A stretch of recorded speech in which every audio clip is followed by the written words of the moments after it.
What's up, peoples? We have another box. This one's not quite so big.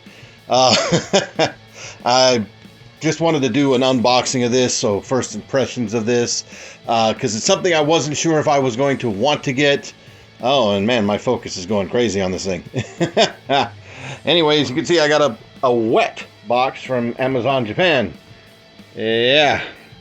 Usually, though, Amazon Japan does really good about boxing things up, unlike Amazon America, who really just throw whatever, whenever, however.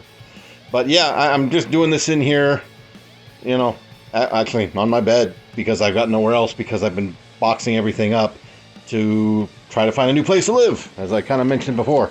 Been sort of slow going on that. But yeah, so this is the Masterpiece, officially 2.0 version of Starscream. Their numbering is kind of weird. So in case you didn't know, years and years and years ago, we had the rumblings of a Masterpiece Starscream. Originally, the rumors thought it was going to be alternators, jets, and then we saw this prototype image of this really cool looking Masterpiece Starscream. They passed it off to this designer in Japan. The designer said, screw the robot mode, jets are more important, and he made like a perfect jet Starscream. And it was boycotted. Eventually, there was a red, white, and blue version of it that did pretty well. And then a few years ago, they did the 11th Masterpiece as the original prototype version of that Starscream. And so now we have the 2.0, which is kind of technically not the 2.0. I guess you could say it's the 3.0, but the 2.0 is actually the 0.5, I guess. I don't know. I'm not a big fan of the 2.0 Masterpieces.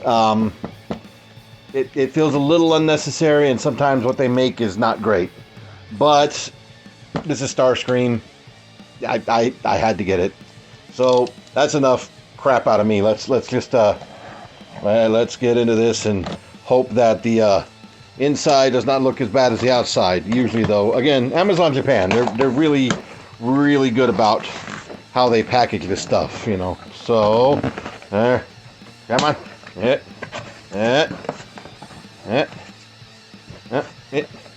trying to keep this piece over here out of the camera because it's got my address on it.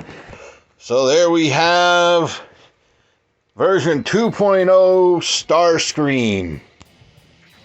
Yeah. Come on. Oh yeah, this is gonna tear this box apart getting this thing out of here. It already is.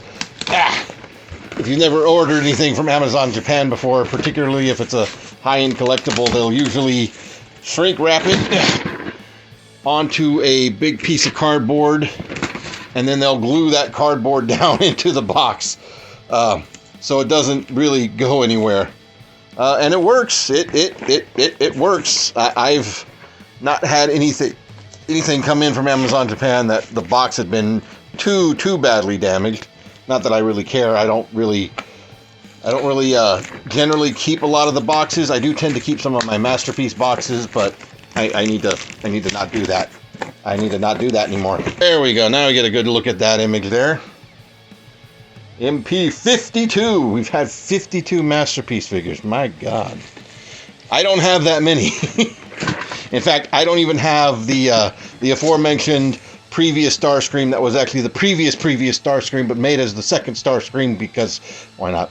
I wanted it, but I just couldn't at the time because things were happening in my life that I couldn't do anything like this. So we got him. We got him doing that. Here's a image of him. Oop. Yeah. Hopefully that wasn't me trying to get it out, but I don't think so. But again, I don't generally care about the boxes. They mean nothing. He's got his man boob missiles. Man boob missiles. Wow, he's got a he's got an interesting face there.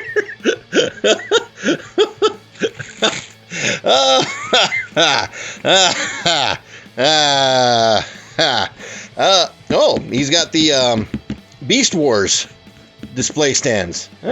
Interesting.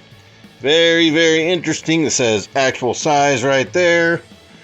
Yeah. Very interesting. Very interesting. Now, there is a Coronation set for this. Let's get another look at that and see what they're trying to do there. But the Coronation set for this, however, apparently, for one, it's Japanese market only. Because why not? Two, you apparently have to buy all 3 Masterpiece Seekers because you'll get like a mail-in thing from all 3, and you have to send in all 3 to get Starscream's Coronation set. Do you know how much these are?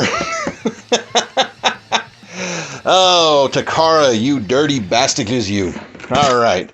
Oh, we got another barcode up here. Or is that the same? That's the same one. I just got it stuck on the box. All right. We're wasting too much time here. Let's rip this open. And let's pull this sucker out of here.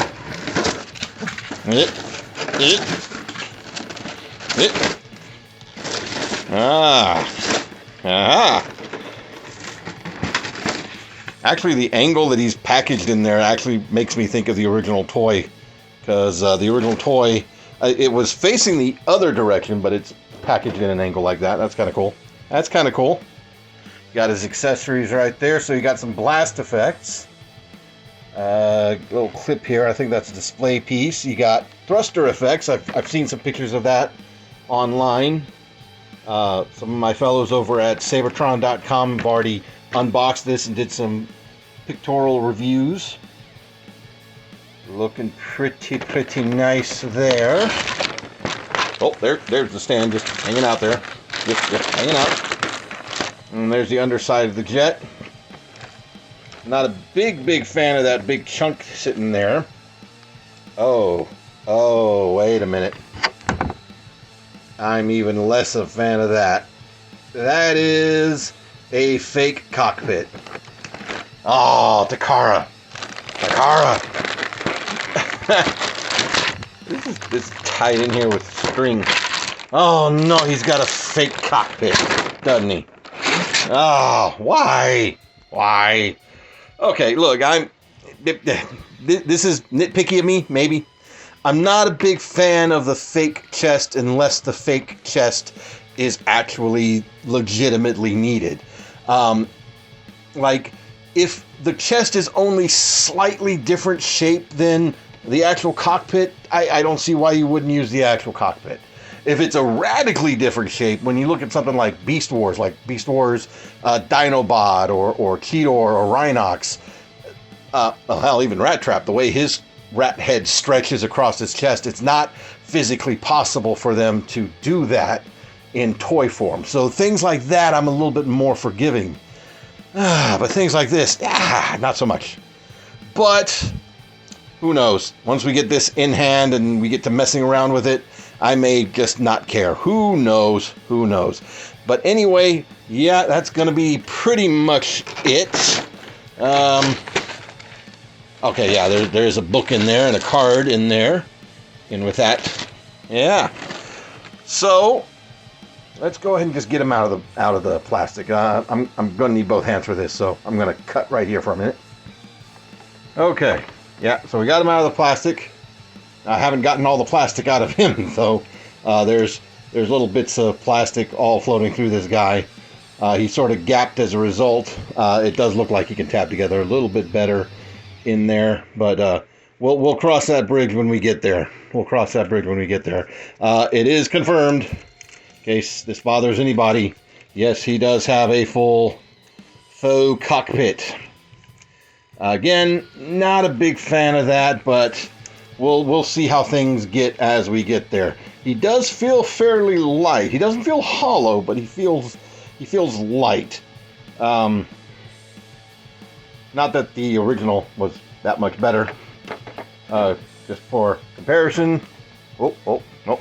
Comparison, there's my fingers right in your face. But comparisons, here is said original. Definitely bigger.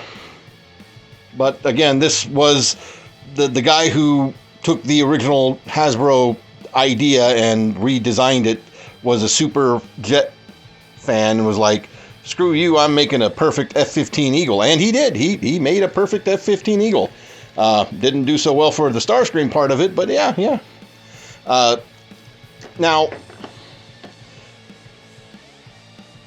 again, I never got the MP-11. I've been wanting to get the MP-11, but I was never able to, just money-wise. And so, my issue here, this guy is never going to transform into a robot again. It's just not going to happen. And it's not that he's not fun to transform. It's not that he's not cool to transform. It's because the way he was engineered was done very, very poorly. And all of his joints, like right here, these are splitting. Other parts of him have become sort of loose and are trying to split. I feel like if I transform this guy again, he's going to disintegrate. So, of course, when I see a toy that's got a lot of extra panels on it, I kind of think the same thing. But, to their credit, the second Masterpiece Megatron has been outstanding. And I'm kind of hoping that's what we're going to get with this one. But again, you can see difference here between an actual F-15 Eagle and how they made that nice and sleek and made the whole robot pile in there. Whereas this one, not. But, and I've seen... again, on Sabertron.com, one of the first pictorial review that was posted, made it a point to say that looked like the actual silhouette of the cartoon. And with the exception of this gray piece right here that's covering up the faux chest, yeah, he's absolutely right. That is how it was most of the time in the cartoon. Sometimes the cockpit was a little bit pointed downward, but, you know, that's minor. That's minor. Cockpit looks to be the same size. So your modern Diaclone should fit in there, as well as your Dr. Archivilles. If you got any of the other Seekers, you probably got extra Dr. Archivilles in random colors anyway. So yeah. So far, I'm liking what I'm seeing, but again, I haven't had a chance to sit down and futz with this like a good neckbeard that I am. So yeah. So we're gonna do that. We're gonna sit down. We're gonna play with this a little bit. We'll go through all of the rigmaroles, and then we'll come back sometime in the near future with a full review of this guy. Now, this is gonna sound bad. This is gonna sound bad, particularly for somebody who's a diehard Starscream fan like I am. These accessories that because you know they like to put these accessories that appear in like one episode that really never make you think of that character. I don't remember these. I don't remember these at all. I mean, like, if you wanted to pack in Wheeljack's immobilizer with Ironhide, I kind of remember that. That was kind of a big deal. But that, yeah, I don't know. Yeah. Like, I would be happier if you got like a little chest of drawers looking thing, so you could recreate the scene where he stole the Combaticons. I guess we'll say sparks, even though that's not what they were called at the time, you know, from Shockwave's detention. But, whatever. At least these are small. These are small. Not like the MP Optimus that they put out that had, like, so many things that nobody would ever care about that made it, like, $500. So, why I don't have that one. And probably never will. Well, that and the fact is, I think the MP-10 was just fantastic to begin with. So, but anyway, that's enough wasting time on this. That's enough waffling around. So, like I said, we'll get to playing around with this, and we will do a proper review in due time. That's going to be it for me. Y'all have a good one.